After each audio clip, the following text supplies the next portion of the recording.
Ratna area আরে দেখো তো আরে মেয়ে কই গেল হ্যাঁ শহর থেকে পাত্র আইতাছে মেয়ে দেখার লেগা আর তারা বাড়িতে নাই খেলতে চলে গেছে আজকাও গো আমি খাইছি বাড়িতে মেহমান আইতাছে রিয়াপু তাড়াতাড়ি পালাও দাদি লাঠি নিয়ে আইতাছে রিয়াপু তাড়াতাড়ি পালাও দাদি লাঠি নিয়ে আইতাছে দেখছোস তোর আমি এত কইরা কইলাম আজকে খেলতে অনেক কোনো দরকার নাই ওহন যে দাদি আইতেছে এখন কি হইব তোমার কথা যেহেতু শুনি নাই এখন তোমার বাসন যাইতো আমার তাই না এই কেবল লজ্জা শরম নাই হ্যাঁ শরম নাই তো বেলাটা জানি কেমন এই রাস্তা তোরে না কইছি খেলতে আবি না আজকে শহর থেকে পাত্র আইতাছে তোরে দেখতে আর তুই খেলতে আয় পড়লি আচ্ছা পাত্র আইয়া যদি দেখে যেরকম ধাঙ্গি মায়ার মতো মাথার মধ্যে শিকড় খেলতেছ তাইলে কি পাত্র পছন্দ করবো হ্যাঁ তো দেখতেই পাইক না আমি তো সমস্যা কিছু দেখতেছি তুই সমস্যার কিছুই দেখতেছিস না আরে পাত্রপক্ষ আইসা যদি দেখে মাইয়া এখনো মাঠে ঘাটে খেলে বেড়ায় এই বিয়া কি হইব নাকি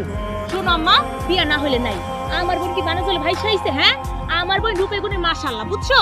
আর আমার বোনে কি দেখবো হ্যাঁ পাত্রপক্ষরে আমি দেখবো যদি ছেলে আমার পছন্দ না হয় না বিয়ে আমি হইতে দিব না শান্তাম্মা একদম অলক্ষণে কথা বলবি না ছেলে ভালো ছেলের বংশ ভালো এমন ছেলে 10 গ্রামে খুঁজেও পাওয়া যাবে বৌমা তুমি এটা কি করলা এমন শুভ দিনে তুমি গায়ে হাত তুললা অবৈ তোরা যাইয়া তাড়াতাড়ি যার যার মতো তৈরি হ যা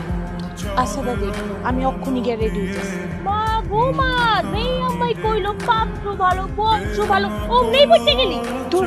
আমি কেমন কিছু করছি সব তো হয় 5 মিনিটের মধ্যে বাড়িতে আসবি অনেক কাম করে দিছে আম্মা বাড়িতে আসো এই ফোন তাড়াতাড়ি বাড়ি বুবু ও বুবু রত্নবাবুর বিয়ে হয়ে গেলে তো আমরা একা হয়ে যাবো আর কোনো মজাই থাকবে না চিন্তা করিস না বই আমাকে বুবু আমাকে ছাড়া কোথাও যাই শহরের বাবুরা গ্রামে আইতেছো না গ্রামের বিয়া করার খুব শখ যাচ্ছে না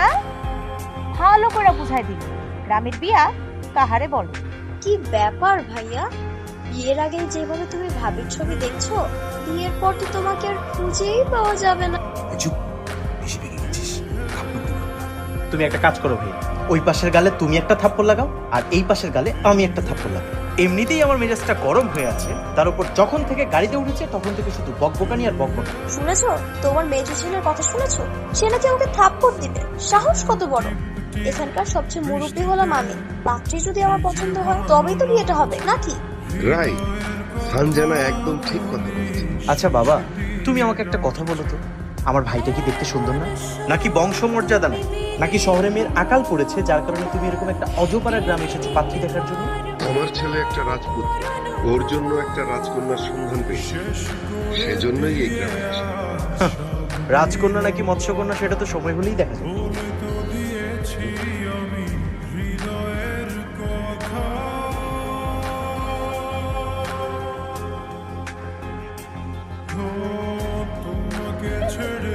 Hey,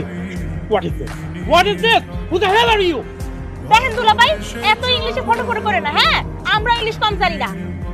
টাকা is a 4 footed domestic animal it has 4 legs 2 eyes 2 ears লেঞ্জুরিটিসি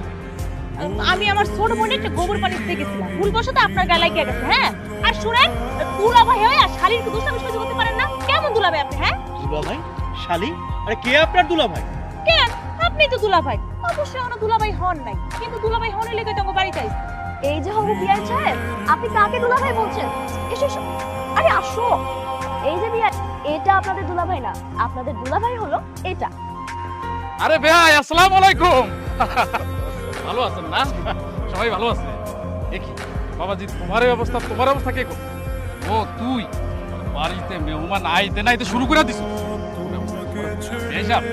রাস্তা দিয়ে আসতে কোনো কষ্ট হয় নাই তো না না না কোনো কষ্ট হয়নি রাস্তাঘাট তো আর আগের মতন নেই দারুণ একটা পরিবর্তন হয়েছে খুব আরামে চলে এসেছি আসা পর্যন্ত ঠিক ছিলাম কিন্তু যত ঝামেলা যত জঞ্জাল এখানে আসার পর এই স্টুপিডটা দেখেন কি অবস্থা করতে আমার আসলে বাবাজি হইছে কি মেয়েটা শুধু তাল গাছের মতো লম্বাই হয়ে যাচ্ছে মানে মাথায় কোনো বুদ্ধি শুদ্ধি নাই আর কি, কিছু মনে করো না। আমার সাগর একটা কথা বলি,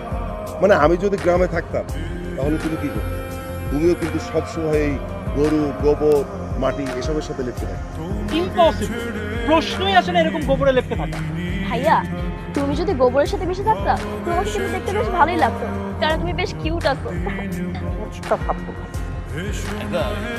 এইখানে দাঁড়ায় কি সব কথা হবে? বাড়ির মধ্যে সবাই অপেক্ষা করতেছে। বাবাজি,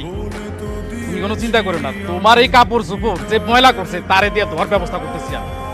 বাবাজি আসো, ভিতরে আসো, বেশ আসো, আসো, তাড়াতাড়ি আসো। হায় হায়, এটা কি করলাম? কারে গোবর দেওয়ার কথা কারে দিয়ে দিলাম?